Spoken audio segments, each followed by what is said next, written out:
Oh, hey guys. So we are going to be installing the front PPF for the Model 3 Performance Front Fascia Bumper. So that's what we're going to be doing, so stay tuned. This is a little too high, so I'm going to put this back. This is actually not a Performance Model 3. However, in our previous video, we actually put the Performance bumper. As you can see, it's actually not the same color, it is unpainted. But we want to show you how our template that we custom designed in-house is going to fit it. It's slightly challenging, and the reason why it's challenging is there's this gap right here that's supposed to vent into the calipers. So it has a lot of tension right here, so it was a bit of a challenge because there's not a lot of material. So we had to cut really, really close in terms of designing. And then we have a seam, but its seam is in a very natural spot, which is going to be right here. There's a natural line that kind of connects with this part, right? So that's where it's going to seam. Before we get started, I went really, really heavy on the soap because this is not painted, so it's very sticky in some areas. So we're going to go ahead and do the reverse roll method. And this video is not a tutorial, okay? Let me just reiterate that. This is really just showing you how our kit works pretty much, but we want to kind of give you an unfiltered approach to this kit. So this part's challenging because this is supposed to go inside the vent right here. Now we're in business again. And then you get to this part, and this is the part that connects with the fender. We're just gonna make sure that it's stuck there. Awesome. And then now, easy peasy. All right, now we're gonna just hydrate the whole thing on top and underneath it as well, okay? So when you do this part, guys, especially when you're doing solo, be very, very vigilant about not dropping it. If you drop it, obviously a no-no. Awesome. And then some areas it kind of stuck, but that's not really an issue. I can just hydrate it, just like that. If you really want to learn how we do this, we actually have a course. All our kits come with a special course. If you buy our kit, it's free, but you can actually purchase our course if you don't buy our kit. And we pretty much give you a step-by-step, like the order of it and pretty much everything. I mean, we have guides, and we want to make sure that we provide a complete experience. So let's get started. First step is to make sure that when you align this part, this right here needs to be pretty clean. And when I say clean, even across, like even, you see this all across. This is the excess that folds underneath.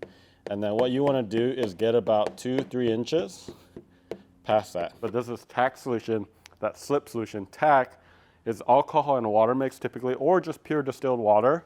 And it flushes out the soap. And when you do that, it activates adhesive. Slip is literally like baby shampoo, Dawn soap, IU 7th gen dish soap, which I like it because there's just no smell. But essentially, it allows you to slip and slide underneath so you could align it, okay? Now that we have that area tacked down, we're gonna pull it across this little area right here, okay? So, just gonna spray some tack now. You're gonna pull, look how I'm pulling. I'm not pulling the ends. Boom. That is a beautiful line. And then you can see that, let's spray some tack there too. It just lines up perfectly. So the next step, guys, is we're gonna move this down into right here. You can see I can just continue hydrating it, okay? But you can move it down into this corner like so. You see that? So once you get comfortable into that, you're gonna spray some tack solution, okay? And then once you do that as well, you want to make sure that it's also good right here. All right, so it's going to be right above that. So once you do that, you'll notice that these areas are going to just align really, really clean. And all you're doing is you could pull this up and down a little bit and go ahead and focus on getting water out that way. Okay. We want to make sure that's all hydrated still. I'm just going to go ahead and make sure I do that. And then, look at this. It just fits right here. Okay. And once it fits, spray a bunch, and you're just going to go down into this, and then up, and then create that line. Cool, look at that. And what we're gonna do, guys, is we're just gonna bring some of this material just away, because we already tacked here, from the body line, and then beneath that body line, just like that. That's all you're doing. So you got this line right here. This corner is a line. This is free, and I'll show you in a little bit. I'm just gonna let that go. So what you actually wanna do is douse this area with a lot of slip, and you're gonna try to pull it across into it, okay? And when you do this, be careful. And as you do it, spray some tack, hold it down, and see if you can squeegee that all the way in. Okay, so I'm gonna go ahead. But look at that. So it went in right inside, but once we get that, we can now focus on getting the water from that body line right here below.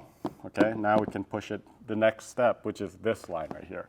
So that's all you're trying to do. And I like the body lines in a way because it kind of gives a very clear distinction of where you want to go. All right, so now we're going to go ahead and spray some tack.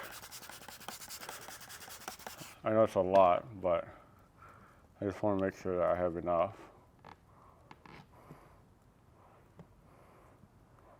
Sweet. So, same thing, that body line, that's where we stop. Notice how I'm doing a lot of overlap. You don't want tension from here to here, so like you want to make sure you feed that material in.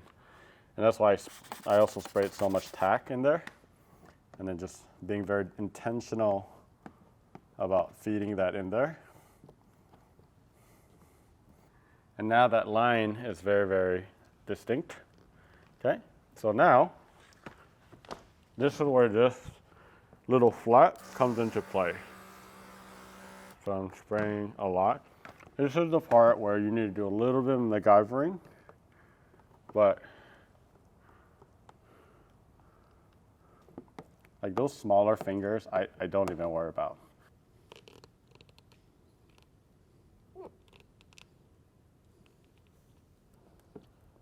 All right, so this is called seaming right here. So you got two pieces, and then you're lining them up. And then now I can actually spray some tack. Sweet. So one thing I'm gonna get is I'm gonna get some clean water.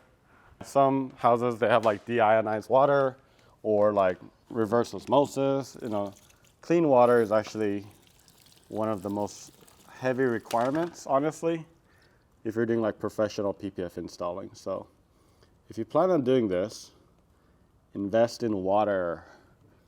Once I kind of add more water like this, you can see that I can start focusing on the alignment right here. Maybe some clean water. And look at that, it just kind of sticks once you have like really clean water. And then you can just go away. All right, so we got that side. That was pretty good.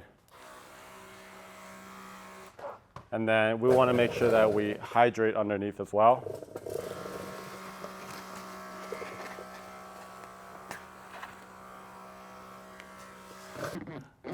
Okay, so when you stretch PPF in general, you never want to stretch in one area. So we typically use the palm technique where we're really expanded like this, and then we pull across, right?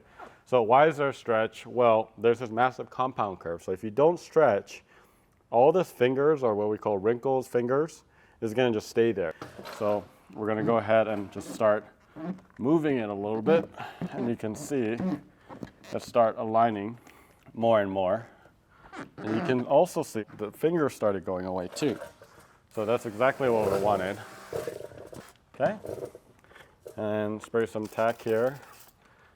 I'm gonna move this across. Look at that. And same thing that I'm looking for on the other side is the evenness of that. So once we get it down here, I'm gonna spray some tack solution. And go ahead and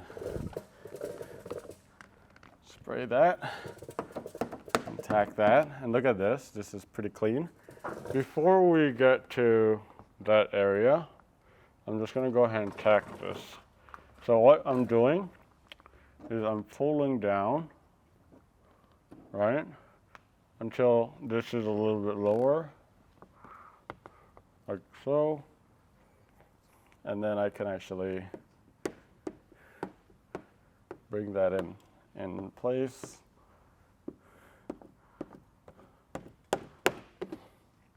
I could deal with all those fingers a little bit later, but this at least is intact. Same process, guys. I'm gonna spray a lot of tack here.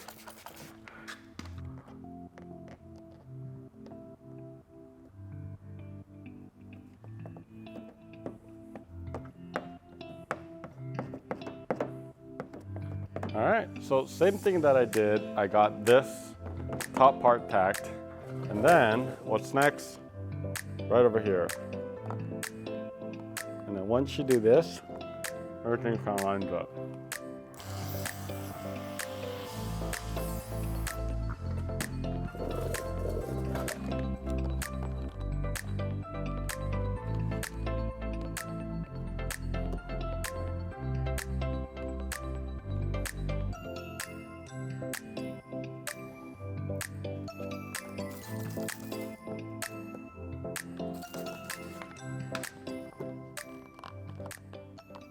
But we have to do the middle.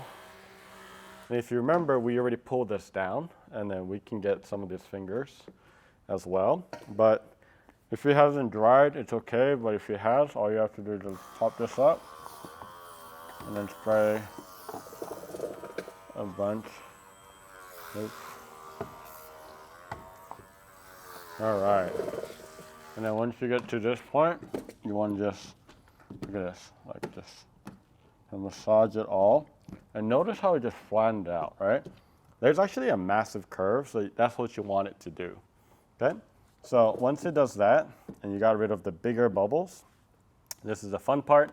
You start from the body line right here. Like you follow that and make sure you go down, because there's just gonna be a lot of water that wants to hold right there. And then once you do that, you wanna stay away from the tack point. So like we tacked that way ago. So you want to make sure you don't put the substitute into it, because if you tack it with alcohol, you're actually trapping bubbles into that area. So at this point, honestly, it's the fun part, because you can just squeegee everything down. I already got the edges right here, but we can focus on getting everything down. This is my favorite part. And then with everything that we do, you also want to do a double take. So if you were to do this, and if this was actually a car we're working on, we would do the same thing, but do another take. And what this does is you're just making sure that you got all the bubbles. But that line right here is also a risk. So you see how that water wants to sit right there? Just watch out for that. Make sure you spray this all down. Lastly, before we kind of conclude, I want to show you some of this, what we call fingers, right? You can't really stretch it at this point, but I'll show you, those fingers are totally fine. So we have water right here. And if you just kind of flush it out a little bit,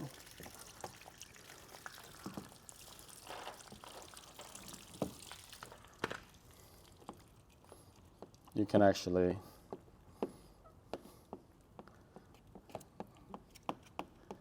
get it all out.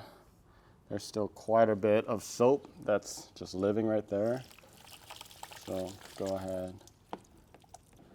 So you can see that once you flush out all of this, you can go all the way in. Typically, if it's a big finger, we say divide and conquer, right? We make it into smaller fingers, and then you could kind of tackle it. But you need some tack, because that tack will make it aggressive. And then this lip right here as well folds over. You got a lip in the bottom as well. So in our kit, it just includes the painted area, so it's just going to be here. We do plan on releasing this as a separate item. Obviously, it also includes the tow hook. But some of these areas, like for example, the side edges, we typically let that sit for a little bit. That way it can actually get really dry. And when it's dry, PPF almost kind of acts like vinyl. So it sticks a lot better. And then what we do is we heat it, make it a little bit more malleable, and then we fold it. That pretty much sums it up. I mean, this is how you install a template kit, right? There's going to be, I'm sure, other template kits. Like when we first thought about it, we had this on a bumper stand, and we were just like studying and okay, what's the best way? And thinking about our customers, right? So we deal with customers who have never done this before. So this is kind of what we thought was the easiest. But we really appreciate you guys for following along in the installation of the Model 3 Performance bumper PPF install. If you have any questions, let us know in the comments below. If you like our content, make sure you click on that subscribe button. That really helps us continue to make content like this so that we can help you customize, protect, and maintain your Tesla. So we'll see you later.